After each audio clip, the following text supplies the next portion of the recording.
me? Well, Dr. Lizzie.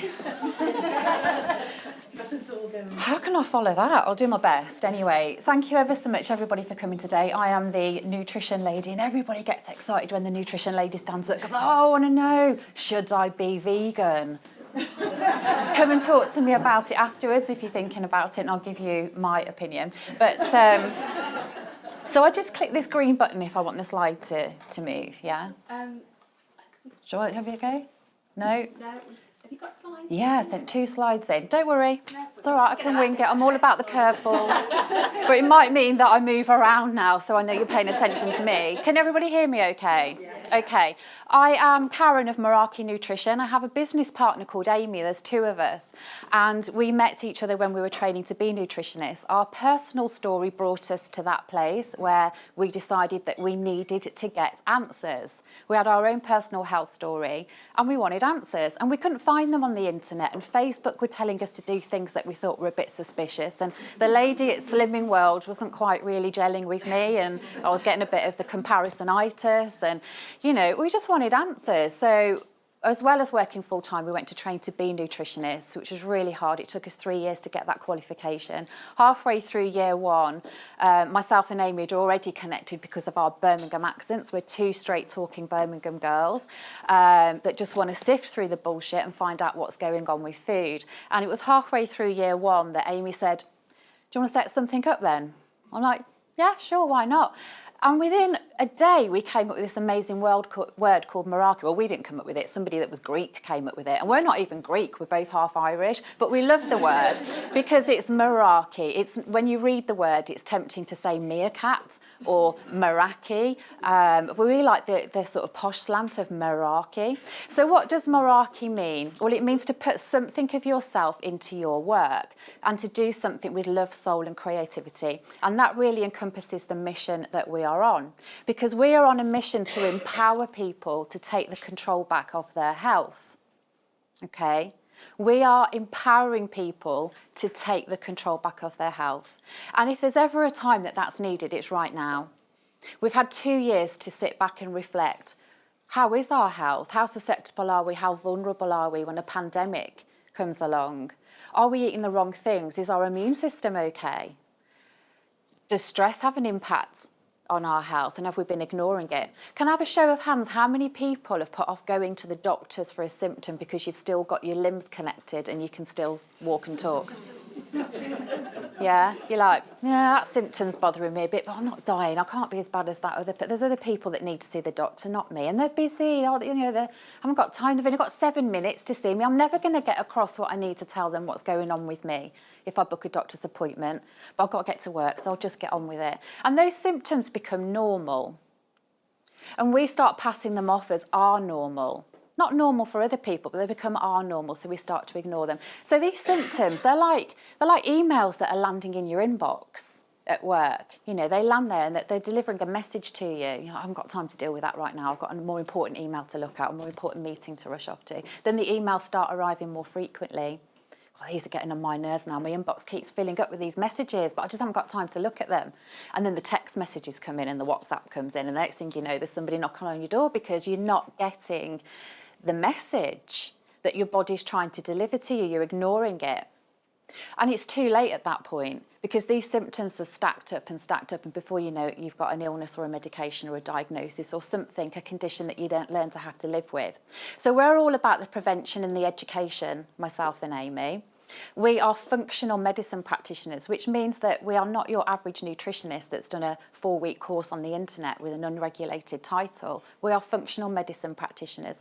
So we get to the root cause of disease, dis-ease, an imbalance, something that's just not quite functioning properly. And we ask the questions that the doctors don't ask, like, why is this happening?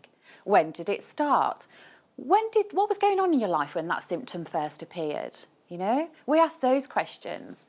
So if you are going to go to a doctor for a symptom, you are going to get immediate help and relief of your symptoms, but they don't have the time, the resources and the training to actually peel back all the layers. And we are like dogs to a bone with this stuff. Like, Miss Marple, eat your heart out. We want to know, what year were you born? Were you breastfed? Were you formula fed? Did you have childhood illnesses? What childhood vaccinations did you have? Where did you go on holiday? What do you do for a job? Have you got a pet? We want to know everything, not just how many avocados do you eat every week.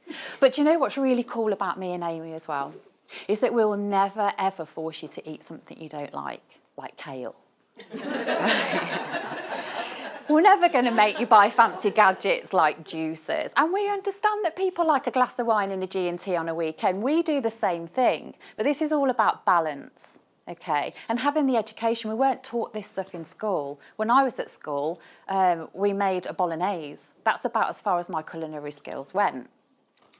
We don't think about food as ingredients anymore. We want a recipe. It's a recipe for everything. And if we feel like we need to shift a few pounds, we join the nearest slimming club and accept that weight loss is a one-size-fits-all. And then we wonder, why is it not working for me, but it's working for her? She had a bottle of wine on Saturday night. I've done really well this week. I've walked 10,000 steps every day and I put £1 on, it's then on. And then we just go back to eating how we are. Now, what we've noticed during the pandemic is that we've seen an increase in eating disorders. Now, eating disorders are a diagnosis, but disordered eating isn't a diagnosis. It's a habit. It's something that we do. Everybody does it, disordered eating. People eat when they're happy, people eat when they're sad, emotional eating. And that has become really, really common since we've been forced to work at home, because we've had the stress of worrying about COVID, the stress about our kids that aren't getting the education that they deserve. We've got the stress about where do I work and setting up technology and learning all this new stuff. And we're really close to our kitchen as well. Like, we can literally swing back from our Zoom session and grab a packet of crisps. It's that easy. So this eating phenomenon is just getting out of hand for a lot of people, and people don't know where to go and what the answers are and how to reel that back in. Anybody with chronic health conditions, we're available to help. So Amy specialises in cancer. She's got an integrative cancer qualification on top of her standard nutritionist qualification, and I support people with eating disorders, but mostly disordered eating, because they're the people that are overlooked. But we help people with eczema. So, you know, the 19-year-old girl that wouldn't leave her house and dropped out of university because of the way she looked, and she'd been struggling with it since the age of 3 years old.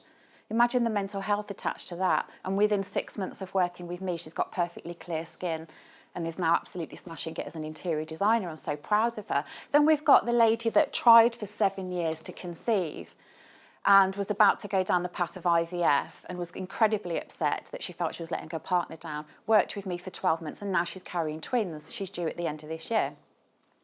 So we do amazing work for people that have symptoms that are knocking on their door or landing in their inbox that they're just ignoring. And all it takes is a phone call, or even better, for us to stand in front of a room of people and inspire them to take the control back. So some of the most popular workshops that we do in the corporate sector are gut health and digestion. And we ask employees to vote on what it is that we want to talk about. So gut health and digestion, energy balance and fatigue, and supporting the immune system naturally. Those are our top 3. And we talk about blood sugar balance, and we talk about habit stacking and making great choices, and how to identify a symptom that's landing in your inbox all the time, and why we shouldn't ignore it and what that could actually mean. So there is a lot of misinformation and disinformation out there about symptoms, healthcare, what advice should be given. It's too easy to walk into Holland and Barrett and pick up a B complex and feel like you're taking action against something, when actually that B complex might be harming you, not helping you. So that's the work that we do.